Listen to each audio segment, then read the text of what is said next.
On passe maintenant aux rencontres de mercredi avec donc les deux gros morceaux. C'est une journée vraiment que les amateurs de foot vont aimer. On va commencer avec le Barça-Arsenal. Alors on rappelle 2-0 au match aller avec un doublé de Messi. Ils avaient quasiment eu 70% de possession de balle. Tu nous rappelles un peu les faits, Mika ? Effectivement, 70% de possession comme tu le dis. Rappelez la même stat que la semaine dernière pour le Real Madrid d'ailleurs, c'est 96% de chance de se qualifier en gagnant 2-0 à l'extérieur.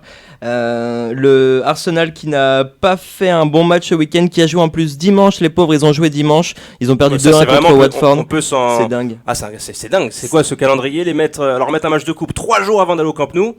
Exactement, c'est quand même assez compliqué pour eux. Donc ils partent avec un 2-0 ils partent avec un désavantage de 2-0. Ils ont joué ce week-end, ça va être très compliqué, d'autant que le Barça a gagné 6-0 contre Getafe. Alors, moi, si je peux me permettre, ces dernières années, ils n'ont pas eu beaucoup de chance, Arsenal en rencontrant, tout à fait, les tirages du bas de Arsenal rencontrant le Bayern, le Barça, ils ont souvent fait des mauvais matchs aller, mais des très très bons matchs retour qui ont souvent failli, ça a failli inverser la tendance.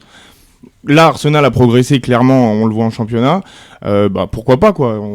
C'est pas plus mal parti que les années précédentes, j'ai envie de dire. Donc, comme on l'a dit, Arsenal s'est plutôt mal préparé en concédant donc une défaite en coupe dimanche contre Watford. On a posé la question à Arsène de savoir si ça aurait un impact au niveau de son équipe, par rapport à subir une défaite avant de rencontrer le Barça. On l'écoute. Nous avons montré que nous pouvons toujours répondre. Cette équipe a un très bon état d'esprit et de fort caractère. Ils jouent à l'heure actuelle avec l'idée qu'ils ne peuvent pas se permettre autant de mauvais résultats. Il faut faire face à cela et pour commencer, il y a le match de mercredi qui est une bonne occasion de prouver que nous sommes présents. On est d'accord pour dire, messieurs, que si Arsenal arrive à inverser la tendance, ce serait une des plus grandes victoires d'un club depuis la création de la nouvelle Ligue des Champions en 93. Oui, ce serait un exploit, mais moi je pense que c'est possible en tout cas. Exactement, ce sera un exploit. Il faut rappeler donc au niveau des compositions d'équipe, donc on rappelle que Piqué est suspendu. Et ils seront toujours privés de leur gardien Petr Cech et du milieu Oxlade-Chamberlain et Thomas Rosicky. Quelque chose à ajouter, messieurs, concernant ce match ? Sans Petr Cech, ça va encore plus compliquer la tâche. Petr Cech, oui, j'y avais pas pensé, mais bon. En gros, ils devront rendre l'impossible possible. Voilà. Et donc c'est sur ça donc qu'est revenu Arsène Wenger aussi en conférence de presse. On l'écoute à la question donc que va devoir-il faire donc au Camp Nou. Nous voulons rendre possible l'impossible. Barcelone est une équipe très très forte. Il est important d'aller là-bas très concentré pour y faire de belles choses. Donc voilà, Arsène qui est conscient qu'il va devoir réaliser un exploit au Camp Nou. Franchement, au vu de leur dernier tirage, ce serait pas trop pour eux. Franchement, ils méritent. Ils méritent, au bout de toutes ces années, de toutes ces confrontations, d'enfin passer un obstacle en Ligue des Champions. Oui, effectivement, heureusement qu'avec Manchester City, il y aura au moins une équipe anglaise en quart de finale parce que vraiment, comme on vient de le dire, en plus, Cech les a... S'il y a 2-0 match aller, c'est grâce à Cech, sinon c'est beaucoup plus. Ah oui, il en a sauvé beaucoup. Et puis Arsenal devant, manque de réussite.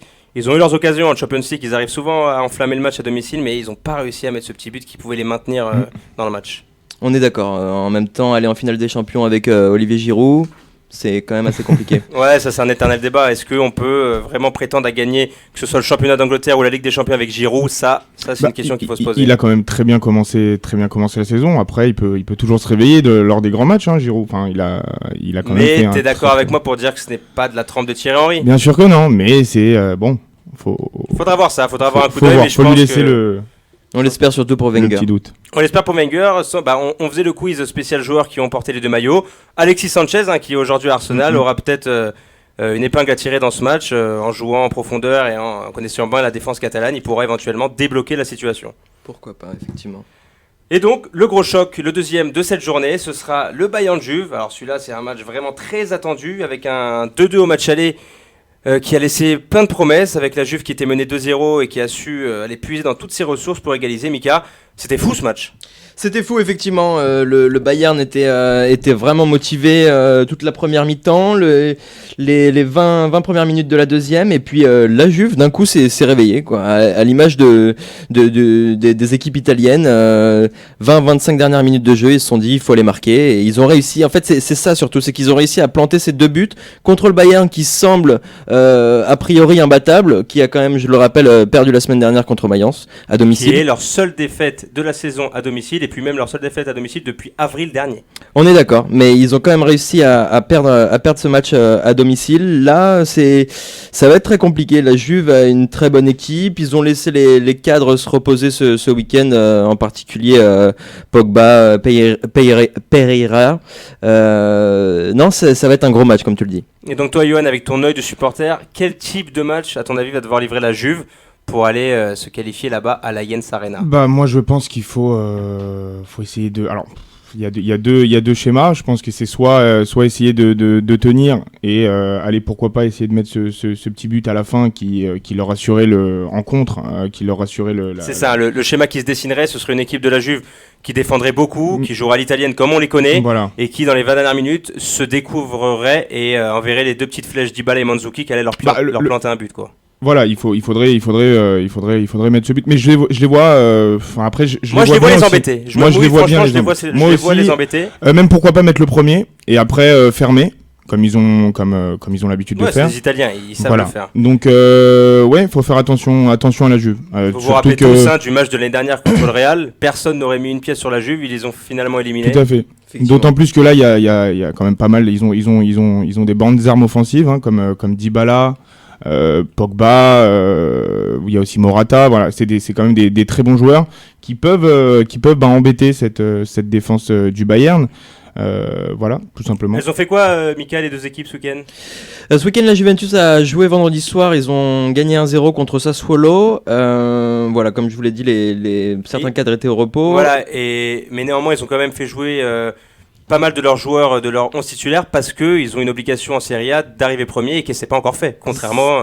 C'est exactement ça, oui. Il y a Naples et la Roma qui sont quand même derrière eux, bien chauds, on est d'accord. Tandis que le Bayern, ils ont fait tourner, ça ne les a pas empêchés d'atomiser 5-0 le Werder de Brême. Bien sûr, maintenant, moi je voulais juste avoir un petit mot sur le Bayern de Guardiola en fait. Ce Bayern de cette année me rappelle un petit peu les derniers mois, voire la dernière année qu'il y avait eu au Barça, à savoir la possession, oui des beaux matchs, oui des gros scores, mais pas de folie. En fait, j'ai un peu cette impression. Mais je crois qu'on a tous cette sensation. C'est ça. Ouais. D'autant plus qu'à la fin, c'est déjà signé à la fin de la saison, Guardiola s'en va.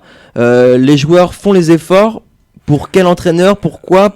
Alors ça pourrait être aussi un débat. Est-ce que le fait d'annoncer le départ d'un entraîneur 6 mois avant la fin de saison, est-ce que ça peut ne pas démobiliser les troupes plutôt que de les galvaniser? Jupp Heynckes a gagné juste derrière. Hein.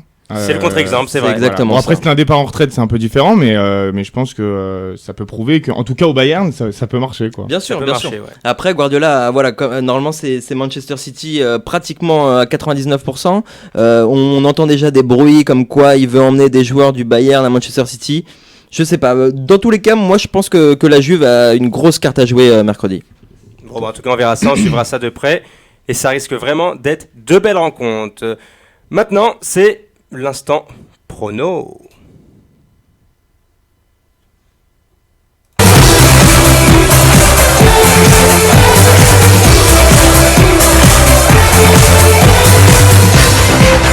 C'est les pronostics. Alors Mika, la semaine dernière, tu avais eu le nez fin, tu avais pronostiqué pas mal de bonnes choses, tu as dû faire gagner de l'argent à nos auditeurs. Qu'est-ce que tu vois pour les matchs de Champions League là, qui arrivent?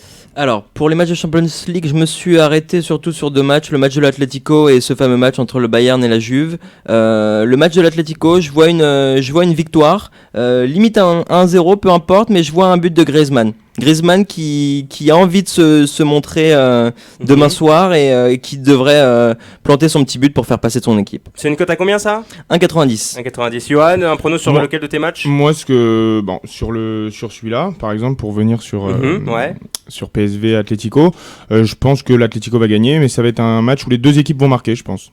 2 équipes qui marquent, ouais. Ça 2 équipes qui marquent. Je connais pas la cote, mais je pense que ça doit être pas mal. Alors moi, je vais parier sur Bayern Juve. Ayant laissé Robert Lewandowski au repos, Je vais miser seulement sur Lewandowski buteur, coté à 2,18 chez Unibet. Un petit pari pour Barça-Arsenal, messieurs, quelqu'un a quelque chose ? Barça-Arsenal, je vais dire 2-2. Encore, je vois bien 2-2. Je vois Arsenal marquer, moi, concrètement. Moi, je les vois marquer, mais il y a une autre cote qui me plaît bien, c'est le Barça qui s'impose avec au moins 2 buts d'écart, coté à 1,53, toujours chez Unibet. Je crois que c'est bon, messieurs. On n'a plus grand-chose à rajouter. Merci de nous avoir suivis. On se donne maintenant rendez-vous sur Twitter et Facebook avec le hashtag #BeForFoot pour toutes vos réactions et vos commentaires. Et surtout, si vous voulez parler foot, c'est le Before Foot.